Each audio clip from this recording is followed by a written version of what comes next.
Welcome back. It is Tape Over Traits. It is episode 5. It is the defensive tackles. Ladies and gentlemen, this will be the last positional breakdown on the defensive side of the ball. We've given you everything we have for our top fives at the 5 different defensive positions.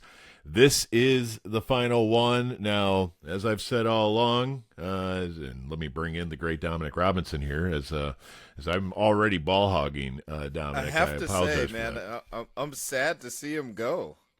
Well, defense has been fun. Defense has been fun. It really has been. It's been a lot different than last year, it feels. Yeah. Not that there weren't great players. Every year there's going to be great players, but this has been a fun group, just collectively, just looking at the defense. So I'm kind of sad thinking the next couple episodes we're gonna have to circle back and do. Well, I mean, that's the whole thing, right? The Cowboys need so much defense, and the draft offers so much defense that it just felt like a real fit this year.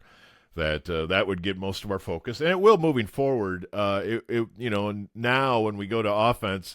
There's a chance the Cowboys will get in the mix in day 1 or possibly day 2. I would say day 2 especially if they hold that pick 92. I think you can then pretty much just go BPA all over the board. But, I think when you look at the offense, you're almost looking at it from the perspective of how many guys can we get into the top 20 to push these defensive players to the Cowboys at 12 and 20. That will kind of be the scheme, although I know many people have already asked us, which offensive players are too good to walk away from, a la CeeDee Lamb. But anyway, that can wait. Today, we do the defensive tackles, Dominic, and I will be running point on this one. And that means we turn it over to you to kind of discuss our rationale, what we're looking for, and by we, I would say the football universe is looking for what in a defensive tackle slat. And by the way, the scheme differences almost make this not defensive tackle, but more interior defensive line discussion as it pertains to Christian Parker and of course a 30 front. And all of the, we won't probably get too far into the minutia of the different fronts and the over and under and so forth. But we need to talk a little bit about it. It's really important, I think, that we definitely distinguish, and I think it's important for the listener also to understand that this is a very evolving position. Yes. It used to be you only played 3 down fronts and you only played 4 down fronts, not too long ago. And now this position has to be a little bit more versatile than it used to be. Or if you do want to commit to a front, you better have a guy. Like if you're going to go to a 3 down front and you're going to play him as a nose, shade technique, zero technique, then you better have a guy. And right. And if you don't, then you got to be able to. He's going to have to be able to do some different things. So, just the way that I would describe it is there's 2 different types in this interior defensive line. There is a 3 technique, and then there's a shade or a nose technique. Mm-hmm. And those the guys typically fall into one of those categories. These can be vastly different body types, vastly different skill sets. A 3 technique would be a guy who has to have get off. He has to win against half man. He's more of a pass rush, a penetrator, and he's gonna have to be able to disrupt quickly. The shade or the zero technique or the nose technique has got to be able to anchor. He's got to handle double teams. He's got to have block recognition and gap control. He just can't get moved, and he has to have displacement. So, it's the same position in terms of a draft evaluation, but based off of your scheme, you could get, like I said, 2 guys that have to do completely different jobs, and you could be really good at one and horrible at the other. And this is where you can get lost in an evaluation, because if I'm just ranking the value of a player, a guy could have a incredibly high rating. He could be a second-round pick, a top 60 pick, but within my system, he does not have that value because I'm not going to ask him to do the things that he's been doing in college. So I do think that that's a very, very important distinction that can really put you down a bad path as a team if you go get a guy at a slot that, it's going to cost you a lot, but then he doesn't fit, sort of what you're going to ask him to do. Yeah, and honestly, the versatility at this position, actually there's a couple things I wanted to ask you about. First of all, the versatility at this position puts you in a spot where if a guy, and I might, let me just take a guy who did not make my top 5, but I really like him. And the reason he didn't make my top 5 is for this very issue.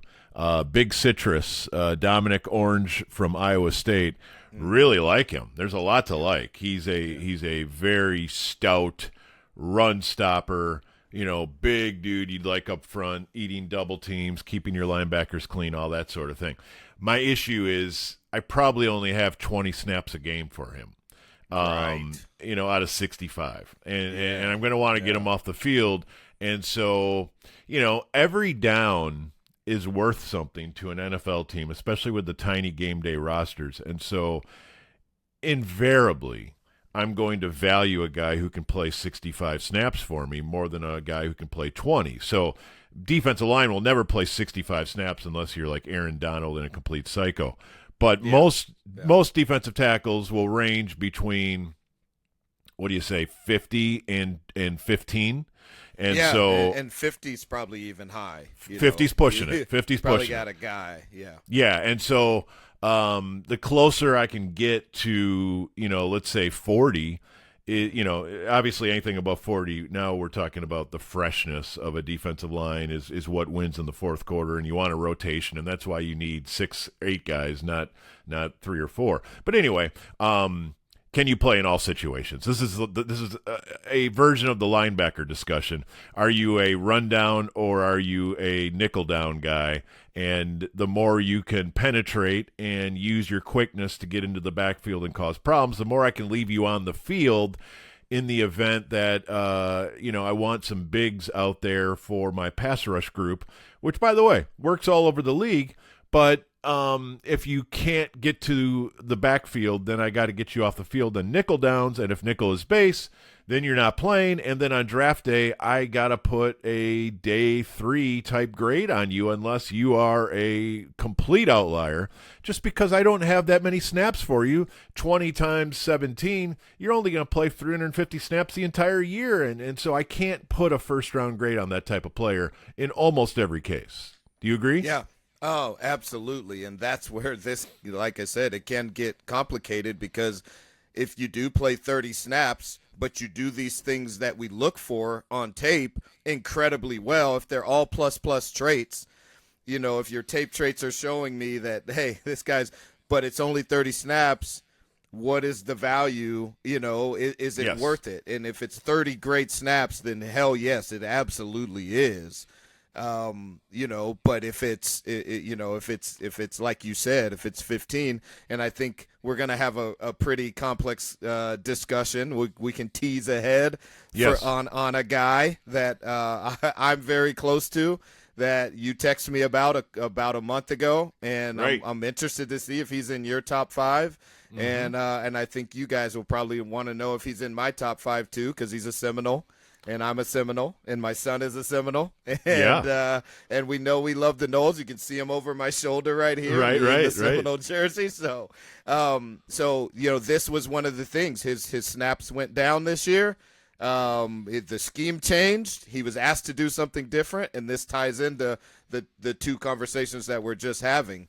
Yes. What they're going to ask you to do, and then the amount of plays that you're going to play. So I do want to get into my translation drivers, sort of what drives this conversation. Knockback and anchor, can you move people and can you hold your ground? Right. Hands and leverage. Can you control the guy that's blocking you and then become unblocked? That's what when we're looking for hands that's essentially it. Are you striking and holding? And when we talk about leverage, just so for the listener, when I'm in a defense, leverage is everything because where I am, my teammates are expecting me to be there, and they're going to do their job relative to where I'm expected to be.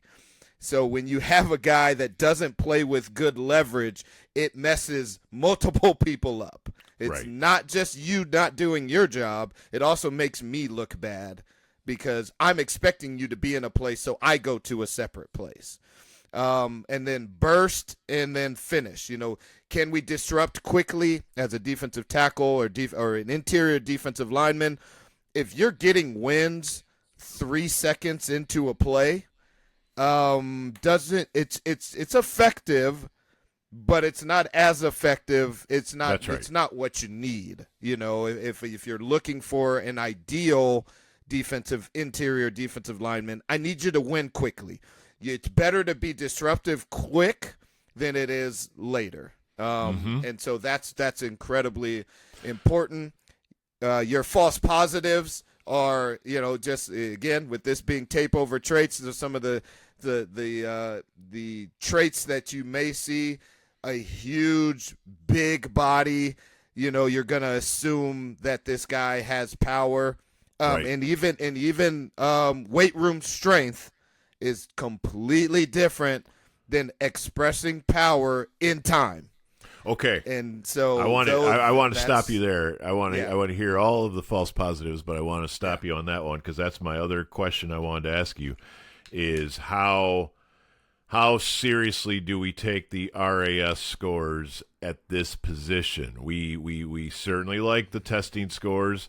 We think a lot about it, but this for me, when I start getting over 300 pounds, I probably lower my dependence is probably a bad word, but I lower my threshold of what I need to see from the testing, partly because a lot of these guys just aren't testing, and that should tell you something, but it tells us, I think, to expect that if a guy tests, he already knows he's dynamite. Usually, his agent is not very smart. But more importantly, I'm kind of leaning more on the tape here because I do think testing has a hard time to tell me how heavy a guy's hands are and things of that nature. So I'm in a position where I do value the relative athletic score, Dominic, but I don't know at this position if it's as important as it might be at, say, cornerback. I love the fact that you brought that up. We're probably going to have to do some version of an RAS episode because both of us love it. We've been texting about it. And so we probably need to explain it in more depth at some point. But this is actually, you're absolutely correct. I didn't look at any of these guys' RAS scores. Okay. Not one of them. And that's typical for me at this position, but just so everybody knows, the listener knows, you and I, we really look at this as an important metric in terms of evaluating the full story of a player. And so, yes, I don't look at it for these guys. The tape really, really, again, like you said, the RAS doesn't tell me if a guy has heavy hands. There's a guy in this class that I think has the heaviest hands that I've ever seen, and I got to see him in person. Yeah. So I don't get to see that in his bench number. If you want to use that, it's not going to give it to me. Because, again, expressing power in time is a lot different than I have as much time as I want to move a bar up and down. I can hold that bar. You got to the timing of expressing your power is so important for a defensive lineman. The triple extension, extending from your hips to your elbows to your wrist through your hands. That is something that is very unique, that it's really hard to measure in terms of, especially in a combine sense. So So yes, Okay. I don't necessarily look at that. And then just the last thing, and this is with all the positions. This has come up like with DBs, it's interceptions, tackles at linebacker, sacks and tackles for loss is obviously it's a good number, and I'm not saying it's nothing, but there can be a bunch of splash plays. But if you get displaced consistently, or you're rushing out of your gap, I talked about the importance of your leverage. If you're beating a guy, but you're going opposite your leverage and you're compromising us as a defensive structure, Right. because you're so close to the ball, to the not only the quarterback but the running back who's being handed the ball, that can really, really, compromise us as a defense. And you could be looked at as a great player. Guy has 15 sacks, but he gives up 15 explosives. I'd rather him have 5 sacks and give up no explosives. Sure. And so, understanding that if a guy is consistently flashing, but then he gets displaced out of his gap consistently because he's trying to go make a play that's not his play, then that can really, it can fool you, so don't be fooled by the body or the box score. Right. The body like can it. be great, but he doesn't express power in time. And the box score can tell you he had 2 sacks and 4 tackles for loss, but he also gave up 6 explosives. Those explosives are more valuable to keeping scores off the board or keeping the offense from getting first downs than those tackles that get us in a positive, down and distance from a defensive standpoint. Right. Okay. So I'm gonna do my top 5, and then we can go through how you differ, because I'm sure you will. And maybe one of the reasons we differ, just to get out ahead of it, I think this happens every episode, is I'm probably, I don't know if I'm changing my ranking to fit Cowboy needs. I'm not doing that, but in this particular discussion, I can't help but kind of try to see things through Cowboys' eyes. And I think it is worth noting that in the last couple of weeks, the Cowboys have pretty much dismissed 3 different defensive linemen who were not big enough for them.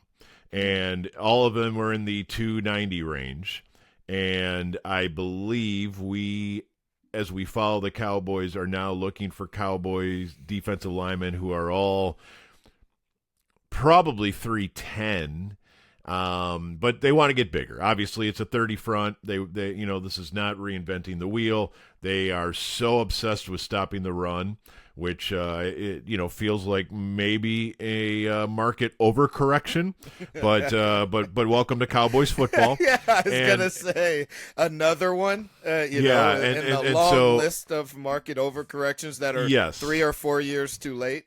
That's right. And so Osa Odighizuwa, Solomon Thomas, Perry and Winfrey, on different levels, they're all NFL players. They are all guys who have very solid resumes. Again, it's all relative, but I think the worst of them is probably Perry and Winfrey, and I think the guy can play.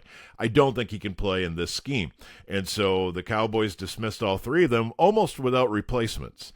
And that tells us they're probably in the market here. I don't know how rich they'll get, but I do think they are looking for a type of player. Just see who they signed from the Chargers in Otito Ogbonnia, who I think is 325 or so. So I'm not saying they're just looking for, giant wheelbarrows of lard, because they're not. But they are looking for a man of a certain size. So we'll start there. And I also would like to say going in that I think this class has 6 guys that I want to put in my top 5, which I can't. But what that means to me is I think all 6 of these guys will be gone by the end of the second round. So they're all top 50, top 60 type guys. At the same time, I don't think there's anybody who I would probably put in the top 15 of this draft just off the top of my head.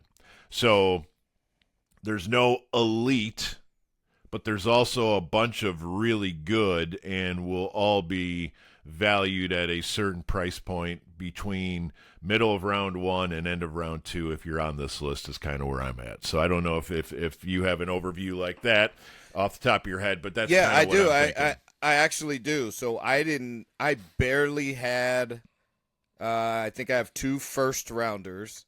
Yeah, that's about me. And then I think everyone else fit in like from 20 to 70 essentially. Okay. Is what I felt like. I felt like there's some of that beginning of the 3rd round. Yep. But yeah, I absolutely agree. I couldn't find, I did not see a bunch of first rounds. No, they all got a little something that I don't love, except maybe number 1, and we'll get to him soon enough. I think number 1 is going to be pretty solid, and maybe he is one who the Cowboys have to think about with one of those 2 first-round picks. But let's get cooking. At the bottom of my list, but still a very, very impressive couple of players, and I'll just tell you, it was a battle for number 5 in my mind between Christian Miller of Georgia and Darrell Jackson. Is it Darrell or Darrell Jackson? It's Darrell Jackson. Okay, Darrell. Sorry. Yeah. Darrell Jackson from Florida State. Nowhere on the tape do they help me pronounce his first name.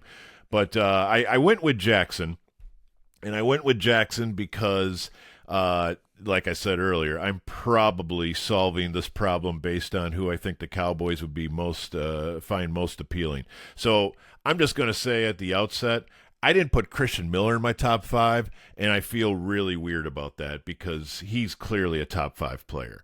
I don't know what that says about me, but I just have 6 guys I like, and I can't put 6 guys on a top 5 list.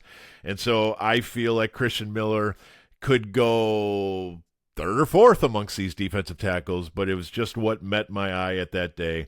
I really like him. I know I'm going to regret not putting him in my top 5, so I'll just start there. Okay, let's get to Jackson though, and let's talk about guys who are on my top 5 list. And I say, with Jackson, I see a guy with a rare body type who plays with great power and excellent quickness. He's got a cool long arm usage that I think is great. The way he controls his man with ease. He's a real problem between the tackles with mass, power, versatility. I see a player can shut down a lot if you don't have the guys up front to deal with him. And that's, in the NFL, you do have guys that can deal with him, probably, but it's all, again, relative. The concern with him would be consistency. I see... And this is a weird way to say consistency because there's a couple players who I've looked at who seem to feed off bad opponents, whereas Jackson, honestly, he plays really well in big games. And then in the lesser games, I'm left kind of wanting of, man, where were you on this tape? You just sort of blend in. So I really like... Jackson when it looks like he's up for it, but I just need to see more of that. And this is a position where internal motor means a ton to me because there's a lot of guys that can survive at this position by just surviving. And I don't mean to be vague in what I'm talking about, but I like the guys who look like their hair's on fire every week. This is the difference between baseball and football. We only need you to play once a week, but that once a week, I need you to be showing me this 3 hours is very, very important to you. And I feel like his tape went up and down in that regard. There are flashes that are unbelievable. There are also moments where he's way too quiet, and so that's why I put Jackson at Florida State at number 5 for me. Yeah, so there is something you mentioned in another episode. And I think it's important. I probably should have added this at the beginning of our sort of what we look for in an evaluation is, and this is a trait that you can't really measure. It's not a metric that you can find, and it's the dog trait. Yeah. Mm-hmm. This guy absolutely has it, and that's something that it does jump out at you when you watch it. Like you said, he just disappears. This is who I was speaking about earlier. That is not in my top 5. And just like how you feel about Christian Miller is sort of how I felt about not having him in my top 5. I did not want to be biased in the fact that he's a Seminole, and the fact that I got to watch him in person every single snap. And I just felt like the 2025 tape just left me wanting. Yes. And it really, and then I didn't want to overvalue what he's done here in this pre-draft process, which is he's absolutely skyrocketed in terms of the things that he's shown. He showed at the East-West Shrine game, then got invited to the Senior Bowl and showed up literally off the plane and whooped tail instantly. Like he gets up for the moment. I admire he does. that. He really does, and I wanted to. I probably should have. I think I'm gonna regret it. But yeah, he's the just so you guys know, again with the Cowboy lens, you talked about size. He's in the 90th percentile at weight at 328. His arm length is he's in the 95th percentile. His wingspan is in the 100th percentile. Good Lord. His arms are ridiculous. I believe. So there's a reason. There's a reason I love his long arm technique. Exactly. Yes, his arms are. He's freakishly long. You can see it. It looks weird. And he's just a massive human being. His hand size is 11 inches, so he's got the 98th percentile hands. So in terms of all of those measurables, if that's something that the Cowboys are chasing, they would love him. He would be a phenomenal pick for them at one. What do they have? Is it one?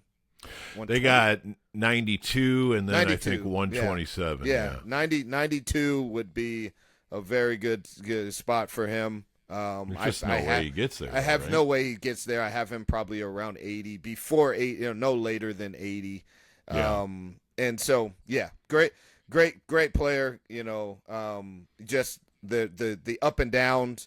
The 24 tape is better than the 25 tape. Scheme change. They asked him to do some things different. Oh, and then what I was saying earlier, he just didn't play a lot.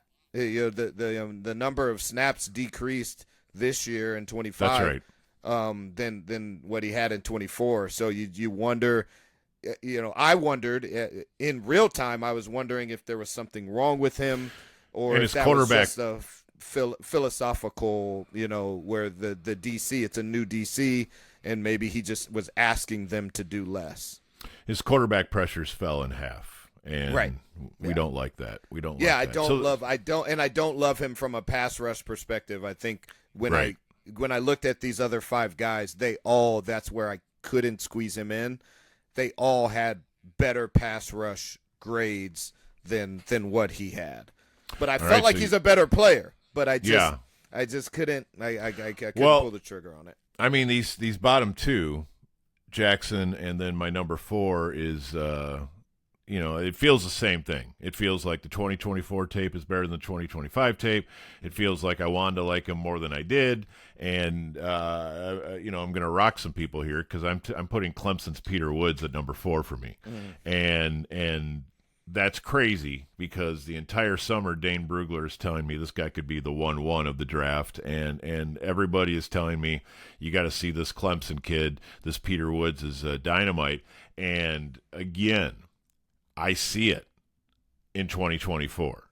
I don't see it nearly as much in 2025, and I'd love to know why, and I'm not sure I'm sharp enough to be able to break that down for you. So let me just tell you what I like about Peter Woods. There's tons to work with. Very interesting. Build and power. Offers a lot inside. He can trouble any offensive line matchup with his motor and his traits. He can do just about everything you want. As you find signs on tape, he's capable of really impressive things. He's best against the run for me. You can also see he collapses the pocket at times. He uses explosive first step to get into space and cause trouble. These are all great things. The problems, again, consistency waivers. You can argue his tape is not as good this year as it was last year. It feels like a bit of a tease, and you don't always see it, and the production is a flat-out mystery. He is playing at times it looks like he's playing his responsibility. At other times, I see a little freelancing. I don't see a ton of pass rush plan and execution. Sort of stalls out on some of his reps and gets stuck. I wish he had that burst of closing speed to gobble up a little more as he's in his chase. So he's a tough one, man. And one of the reasons he might be tough is it's almost like going to a movie where someone is telling you you're about to see the greatest movie you've ever seen, and then you get there and it's just pretty good. And you're like, man, I thought this was supposed to be the greatest thing I've ever seen, and I'm not seeing that. And now you're like going against your preconceived bias of what he was supposed to be. Also, the Clemson helmet at times seems to affect you when you're like, man, these Clemson guys, this feels like another one of those Clemson guys. And, why aren't you the game wrecker? It looks like you should be. So I put him at 4. He could have been as high as 2 very easily for me, but he also could have been 5 or 6. I don't know what to do with Peter Woods. Like I said, I wanted to love him. I left thinking this is probably a guy that I'm going to let somebody else take because I don't know what to make of him after spending a couple hours on his tape. I just don't know. Yeah, I'd say you nailed it. This guy, he regressed in every single phase: pressure rate, pass rush win rate, and run stop rate from 23 to 24 to 25. So this is that feeling of, and this was consistent with all Clemson guys. So it was it's a rough year for like you said, the Clemson helmet. They all regressed this year. And so, yeah, he's sort of erratic in his play, his hand placement, his gap displacement is erratic. Sometimes it's great, sometimes it's not, but he's clearly a NFL size play strength, defensive lineman. Sort of, I guess this would be your sort of high risk, high reward, because I think at the top of his ceiling he's probably Quinnen Williams, but I just don't know that I'll get that level of consistency out of him. And nothing you saw in this tape cycle, sort of lends you to believe that. But he's a great run, block shedder. He's got great footwork, quickness, natural power is good. It's not great, but it's good, and he's effective or explosiveness. So I have him at number 3. Okay, and like you said, he could have been anywhere from 3 to 5 for me, and so that's where I have him. Okay, well now number 3 and number 2 are both guys who I tried to keep an open mind on, and they sort of exceeded my expectations. So I hate to have expectations. You just kind of wish you could do the blind taste test on all these guys. But at number 3 for me, I have Texas Tech's Lee Hunter.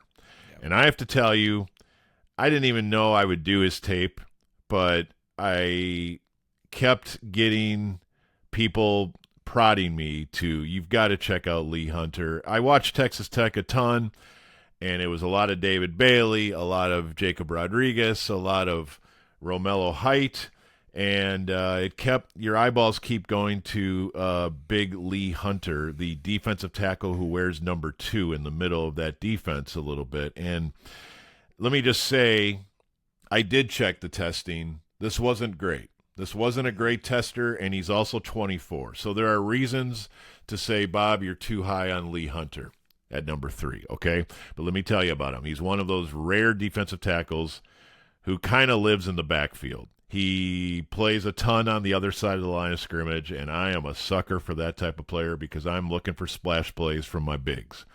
He has heavy hands and a nice wingspan that allows him to get unblocked in a hurry, and that's what you're looking for, is a get off and get unblocked, and let's go blow stuff up. Destroy run plays constantly. He can be on the field on passing downs. He plays a high volume, so it doesn't feel like conditioning's a problem. Like I said, his testing will not blow you away, but he also plays 45 snaps, and he He causes problems. You notice him. The concerns are you wish he was a better athlete. You just wish he looked better. You wish he tested better.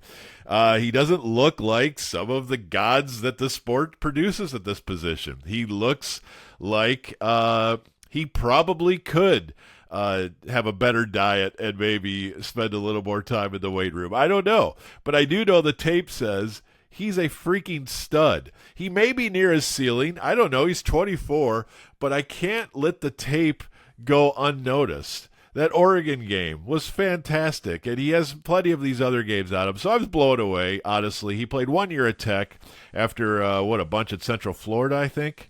Let me make sure about that. Yeah, Central Florida for 3 years. Yeah. Might be more of a 4-3 than a 3-4 guy, just because penetration is such a big part of his game. But maybe I'm wrong. I have no issue saying that this guy would not shock me if he's in the first round because the tape, to me, was that great. So it feels risky to ignore testing and to ignore physique and to just say, screw it, I'm going to trust my eyes. But I loved Lee Hunter, and I did not expect this. Yeah, so you guys get some context on the testing.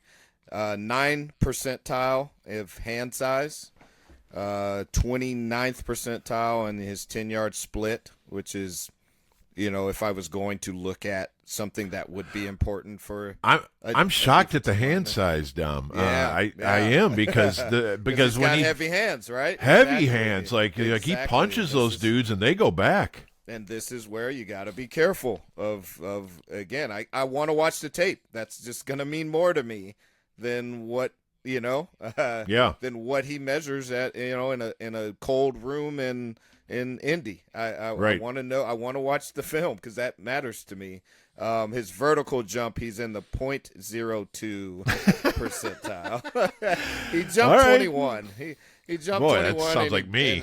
And his broad jump was in the 8th percentile. So just to give you some context on that poor testing, if you're a testing guy, a testing person that puts a lot of weight into, you're not going to like this guy. But if you do turn on the film, he's my number 5. Everything you said about him, positive. I second. I loved the film. I thought it was great. I thought sometimes he would give up on a pass rush rep, like late. Like quarterback still has the ball, but the initial get off was good, and then he would kind of shut it down a little bit too soon. I saw that a few times, and that gave me some pause. But yeah, I had to have him in my top 5 because, like you said, the tape is that good.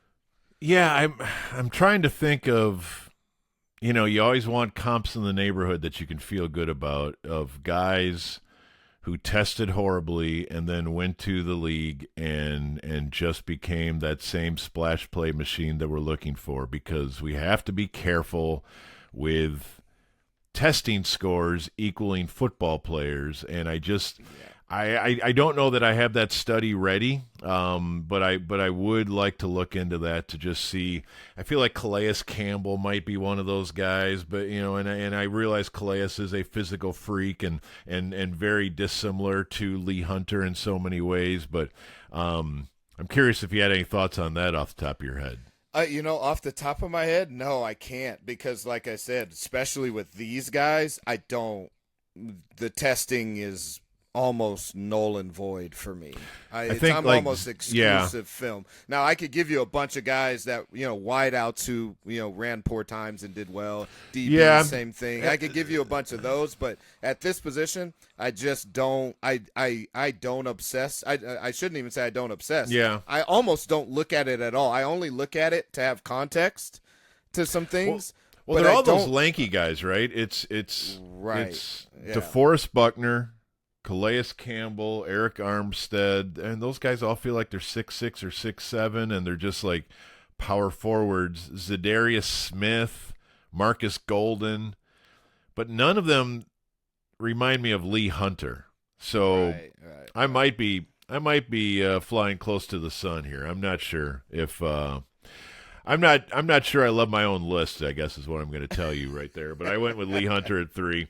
Okay, let's carry on up the list. At number 2, I am going to go with Caleb Banks. And this one is another crazy idea because he played 0 snaps he played 96. He played almost 0 snaps in 2025.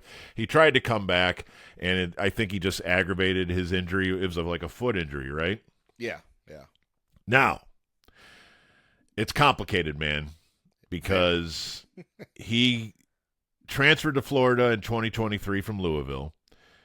His 2024 tape, I think, is dynamite.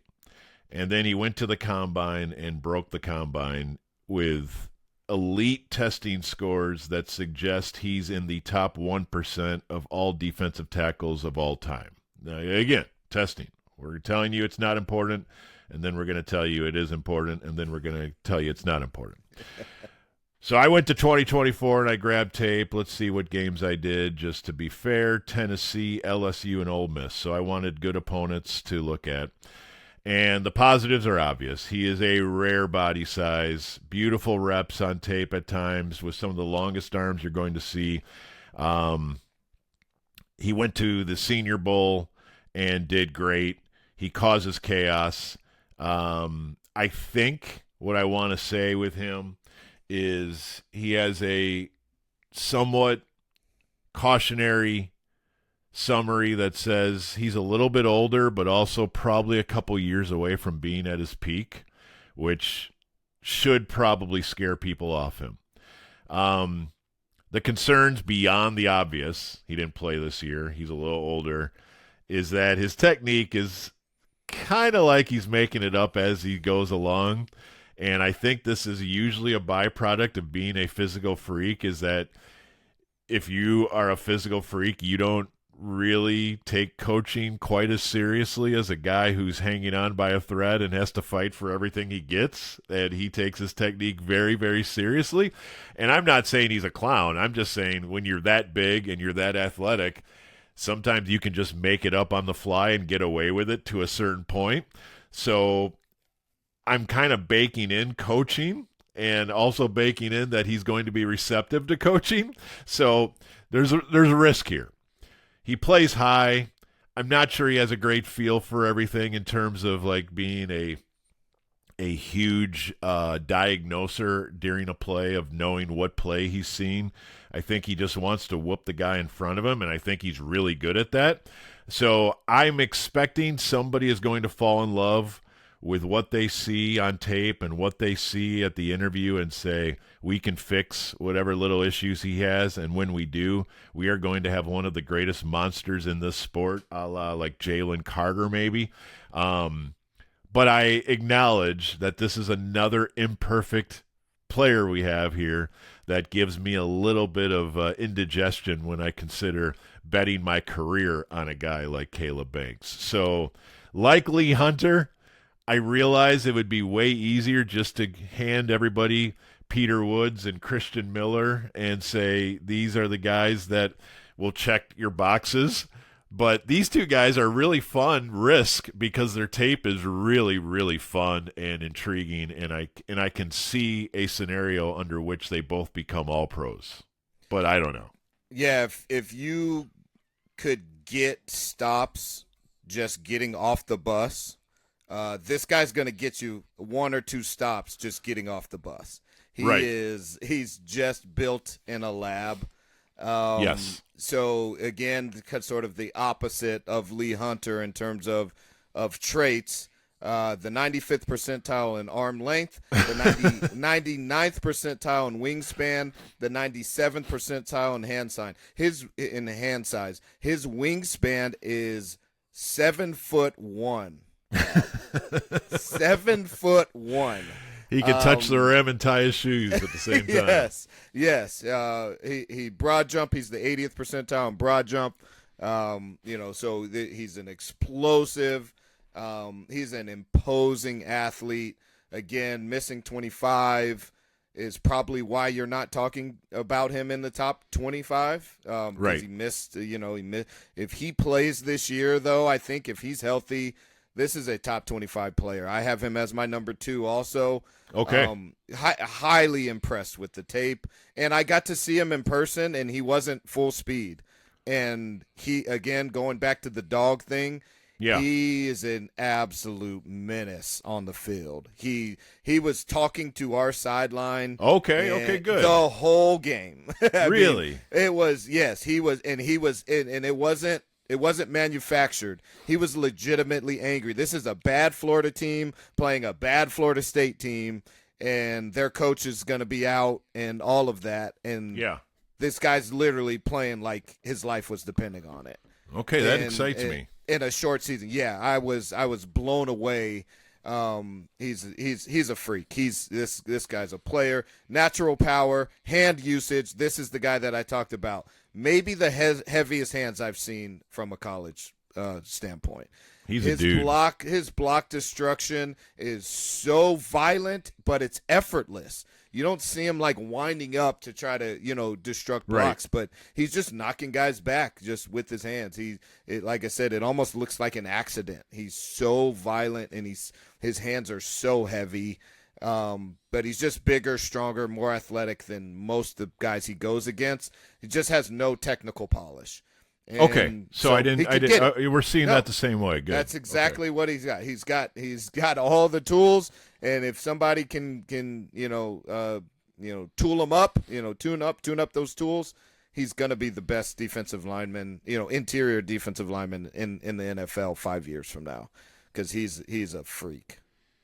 He really is. I really liked him. So there you go. 5 through 2, Darrell Jackson, Florida State, Peter Woods, Clemson, Lee Hunter, Texas Tech, Caleb Banks, Florida. That means number 1 for me is Kayden McDonald of Ohio State. As we go back to the Ohio State he's a baby. He's in fact, I don't even think he redshirted. I think he is in and out in 3 seasons at Ohio State, as so many of these Ohio State guys are. I believe he still is yet to turn 21. I could be wrong on that part, but yeah, I have him as 22 on. Oh, you do? Day. Yeah. Okay. Yeah. All right. Well, then I'll trust yours. Maybe my information was incorrect, but. Big Ten Defensive Lineman of the Year, All-American, all of those things in his 2025 season. And frankly, Ohio State does a great job of basically reloading with guys who play smaller backup positions for a couple years, and then those guys go to the NFL, and up pops another NFL player, and that's kind of Kayden McDonald. So the first thing you need to know about him is he's hardly played. I think if you took his 3 years at Ohio State and added up all the snaps, I think Dom, we're still under 700 snaps total in 3 seasons. I had him at 448 this year, and so that is a question. Of course, is what is he going to be? That said, it's a special player with ability to anchor and then become a backfield guy, the same guy. So usually you have to choose, is this guy an anchor guy or is this guy a penetrator? And I would say I've seen tape that suggests he can do whatever you want him to do. He can do both. And that's a blue chip player. And so he's powerful. He's aware of what's happening. I said, I don't know that Caleb Banks sees the entire play. He just wants to whoop the guy in front of him. I kind of think Kayden McDonald's tape says he does see what's happening. And he does sort of anticipate certain plays, and that gives him another jump and another advantage of destroying those plays. Very impressive. He frees himself and sheds and makes plays regularly. I can find him being useful on passing downs, but he is more of a collapse the pocket guy than some sort of interior pass rush technician.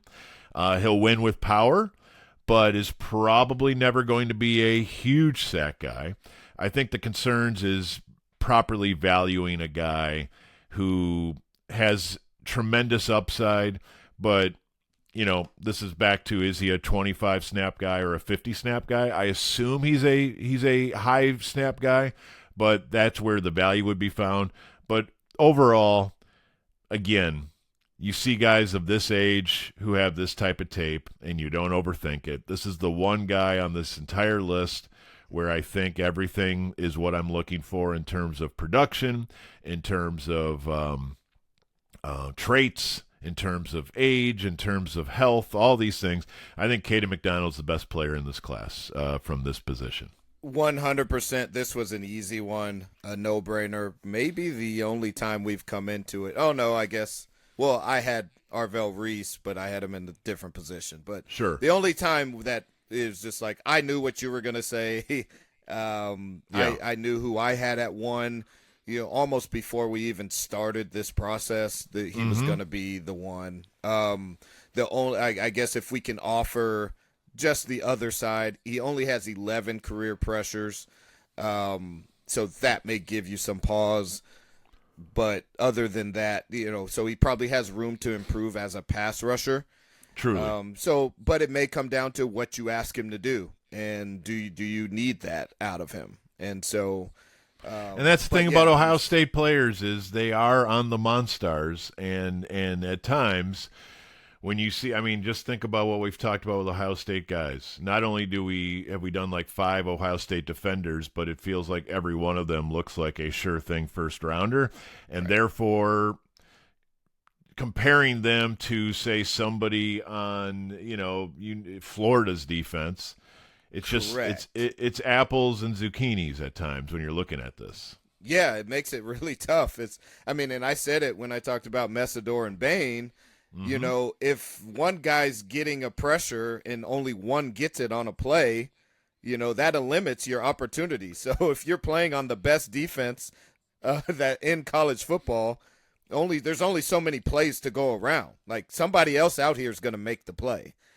Before I can even get there. And so maybe that's why his pressures are low. I don't know. I'm not saying that's why, but yeah, you kind of have to take it for me when I watch play by play, tape by tape, I got to take that number for a grain of salt because he's clearly better than everyone else in the class at that position and the things that we ask him to do. So you loved him. Have no issues with that, him being at number 1, and I think he'll go top 25 somewhere, and I think whoever gets him will be very happy. How's your list different? I had Peter Woods higher. I had him at 3. Okay. And you had D-Jack at 5, and I have Christian Miller at 4. Yeah. So that was the one that I had Christian Miller, and you have him at 6. If we do you want to go over Christian Miller really quick? I mean, he's an absolute stud. Do you want to break him down or shall I? I just wanted to say just another guy, only 9 pressures. Very similar to McDonald in that that number could give me some pause, but. You talk about play recognition, and I probably didn't do a good enough job of refraining or explaining the importance of these guys being very smart and understanding. Yes. We kind of tend to think of them as these brute guys who are just in combat all the time. Right. And when you think of the Ndamukong Suhs and Warren Saps and even Myles Garrett, who I know he's an edge guy, but these guys are incredibly cerebral. Right. Like they are literally picking up so much more information in terms of where the weight of the offensive lineman's body is, the backfield action, the quarterback's cadence, all of these things. And this guy has it. And this is another Georgia guy, a Kirby guy, which yes. I always have to disclose. That's my guy. He was my first college coach. So anytime a guy's in a Georgia uniform, he's going to get extra points for me.